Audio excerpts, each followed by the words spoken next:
We are just excited about the fact that in today's world, media, we can redeem media for a useful tool. And I really believe God gave media to the church first and foremost to use it for his purposes and not for Satan to use it for his purposes. Right. Well, GNPI, our main thing is creating media to share Jesus. That's what we want to do. And as you heard earlier, I'm the son of a farmer. So I love the fact that the metaphor Jesus uses sometimes is that the gospel's a seed. Right. And unless that seed dies, but it has to be broadcast, it has to be spread. And so media is a way that we see today that we can spread the gospel seed in a pre-evangelistic way, going into nations and going into cultures that really Americans can't get into. And so I tell people all the time that we can be your ambassadors, going and sharing the gospel in languages you'll never learn, going into countries you'll never get permission to travel into. And so we can do that with the click of a button on someone's phone. And so Mission 15 is this audacious vision that we have, that we felt God has given us and the board of directors to share and to plant 1 billion, with a B, 1 billion gospel invitations before 2030 is up. And so we're on course. We have done this last year. We launched it. We got about 51 million gospel invitations delivered already. And we have Wait just a second. 51 million already? Oh, yeah. That's incredible. I know, and that's great news. But to give people an idea, that's only 5% of the total. Right. I give the metaphor a lot of times that when the difference between 1 million and 1 billion is really hard for us to imagine. Right. And so 1 million-second-old baby is a child that's only 11 days old. Right. That child has to grow to be 31 years old to be 1 billion seconds old. And we're going after the 1 billion number. And so we do have 51 million gospel invitations delivered, but that's only 5% of the billion number. Of course, yeah. And yet we have 1 million people, Rusty, that have said, we want to take a next step, which meant after they listened to that digital information about Jesus in their language, they either clicked on another video to want to know more about Jesus in their language, a longer video. They downloaded a New Testament. They chatted with someone who was a disciple maker in their own language online, or they actually arranged for a coffee conversation or a tea conversation, whatever the case may be, there in their locale. And these are happening among Buddhists, among Hindus and Muslims. Those are religions I have a really difficult time understanding their worldview. And so we use people who used to be in those world religions as the counselors, as the cultural consultants in leading them to Jesus. So I'm excited. Oh, that's incredible. Okay, so the neat thing about what GNPI does is they use visuals to communicate this rather than just a talking head or just audio or those kind of things. Why is that so important? What's the benefit of the visual? Yeah. So I give the illustration this way, that if we just preach on Sunday morning, by the time we have lunch, people are going to be hard-pressed to remember, and you're a great preacher, but they're going to be hard-pressed to remember 10% of what you said.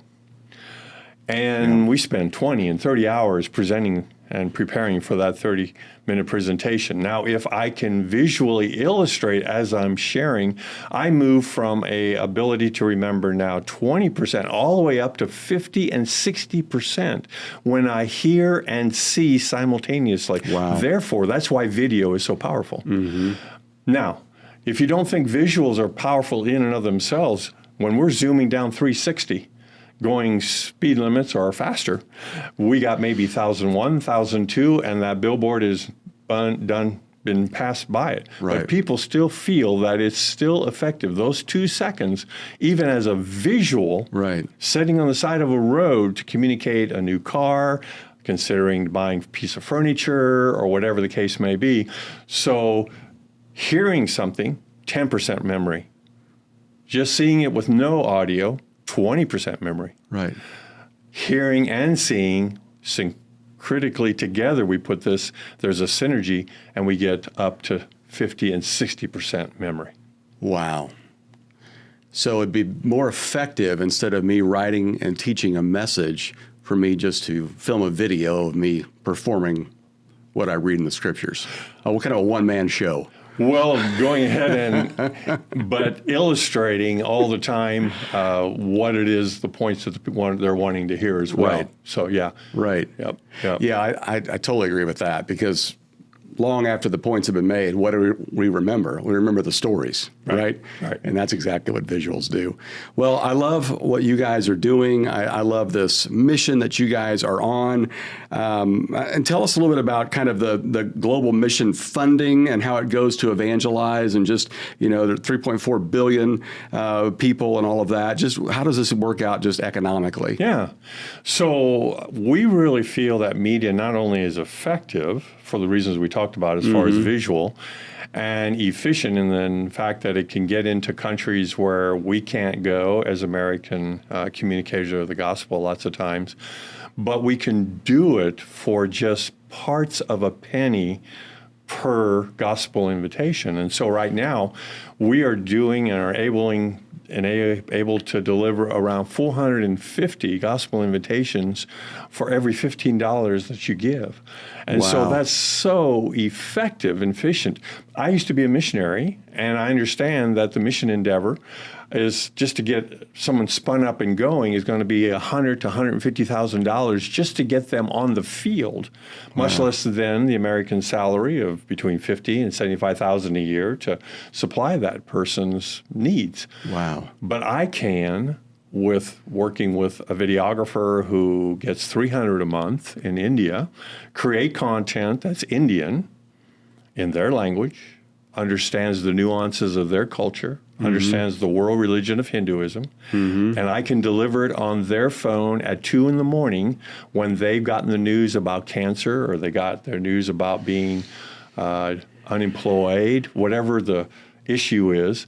And I can then have that just setting there, and they can scroll, and they can then begin to come across, God does see me. He does hear me. He's real. I want to check this out more. And now we have a beginning of a conversation. And so we are just excited about the fact that in today's world, media, we can redeem media for a useful tool. And I really believe God gave media to the church first and foremost to use it for his purposes, and not for Satan to use it for his purposes, say in gambling or pornography or just wasting time, scrolling. We really believe at GNPI, it is something that can be something to really plant a lot of effective gospel seed in the hearts of many, many people. That's amazing.